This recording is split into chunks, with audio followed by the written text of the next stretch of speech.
Demasiados requisitos, demasiada burocracia. Antonio Gallardo, de Asufin, de la Asociación de Usuarios Financieros, nos lo puede contar. Buenos días, Antonio. Muy buenos días. Estamos viendo que hemos parido un ratón. Te lo digo porque Bankinter ha recibido 2 solicitudes para acogerse a estas medidas, a este Código de Buenas Prácticas. Sí, la verdad es que se juntan varias cosas. En primer lugar, como muy bien habéis explicado, porque tienen que confluir dos razones que no siempre es así. Es decir, por un lado tener una renta baja y por otro lado que me afecte la subida de las hipotecas.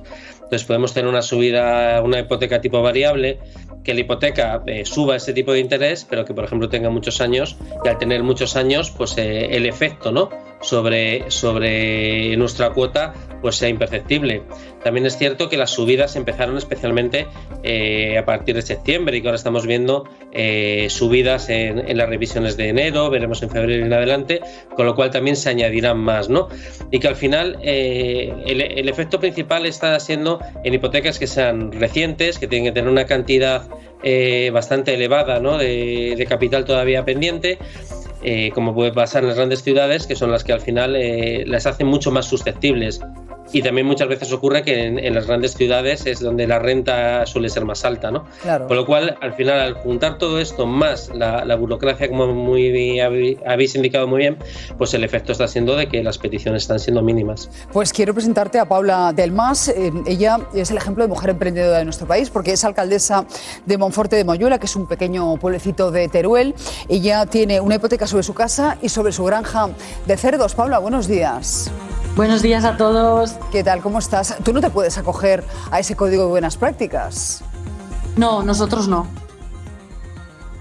En fin, no sé si tú tienes la sensación, como tienen muchas personas de la llamada clase media de este país, que se quedan al margen de toda ayuda.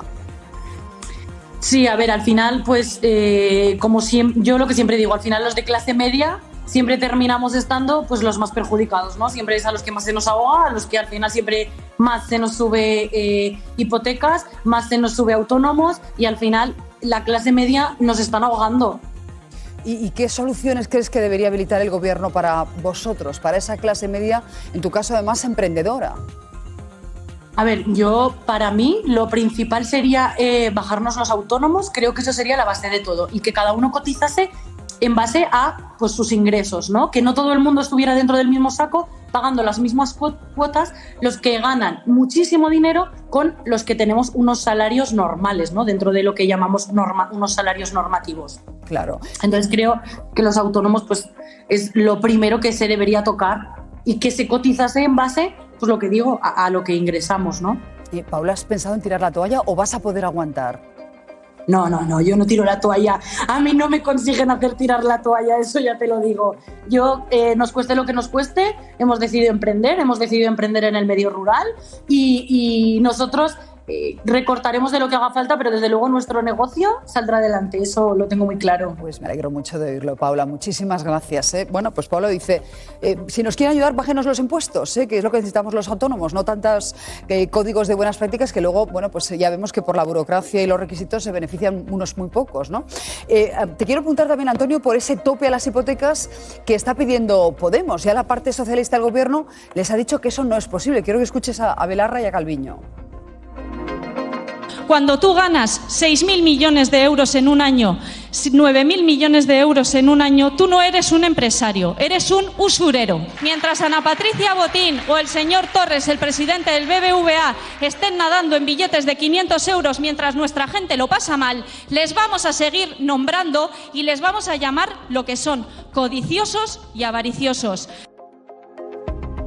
La labor del Gobierno es justamente optar por aquellas medidas que nos parecen más oportunas en cada momento y en este momento aquellas que pueden aliviar la situación de las familias sin poner en riesgo la estabilidad financiera de nuestro país. Bueno, pues está claro que ha visto Belarra Mickey Mouse, como todos los de mi generación, y piensa en el tío Gelito, cuando se refiere a Patricia Botín. Pero es que es lo que se piensan que un banco es como la casa del tío Gelito que está llena de dinero. Primero, el único país de todas, ya que habla del Santander y del BBV, el único país de todos los donde el Santander opera, donde no genera beneficios equivalentes a su coste de capital, es decir, donde pierde dinero con respecto a su coste de capital, es España. Pues lo han dicho, que el dinero lo están ganando fuera, no. Claro, no es que además esa idiocia, con todos mis respetos, no, ningún respeto para empezar, esa idea de que es que ganan 9.000 millones con respecto a cuánto invierten. Claro. ¿Quién gana más? ¿El que invierte 0 y se lleva 2.000 millones de esos 9.000, que es el Estado, o el que invierte 20.000 y se lleva 9.000? Buena pregunta. Pues Antonio, ¿ese tope a las hipotecas es viable? ¿Es legal?